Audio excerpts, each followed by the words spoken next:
ఒక భవిష్యత్తు స్టేడియంలో సంధ్యా సమయంలో ప్రేక్షకులు ఆసక్తితో ఎదురుచూస్తున్నారు.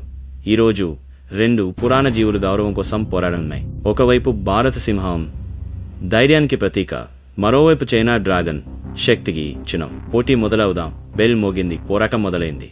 భారత సింహం తన బలంతో ముందుకు దూసుకెళ్లింది. దాని భారీ పంజాలు దెబ్బ తీయడానికి సిద్ధంగా ఉన్నాయి. కానీ చైనా డ్రాగన్ వేగంగా ఉంది. రింగ్లో సర్పంలా తిరుగుతూ మంటలతో దాడి చేస్తుంది. ఇది బలం, వేగం మధ్య పోటీ. చైనా డ్రాగన్ ఆధిపత్యం చెలాయిస్తుంది. మంటలతో దాడి చేస్తుంది. భారత సింహం కాస్త తరబడింది, కానీ వెనక్కి తగ్గదు. ఒక గర్జనతో అది తన లోపలి శక్తిని సేకరించింది. అశోక చక్రం ప్రకాశవంతంగా మెరిసింది. ఇది గౌరవం కోసం పోరాటం. ఇద్దరు అలసిపోయారు, కానీ వారి పోరాట తత్వం ఉత్సాహంగా ఉంది. భారత సింహం చివరి దెబ్బ కోసం దూసుకెళ్లింది. చైనా డ్రాగన్ మంటలతో దాడి చేసింది. వారి శక్తులు మధ్యలో ఢీకొన్నాయి. ఒక అద్భుతమైన పేలుడు జరిగింది.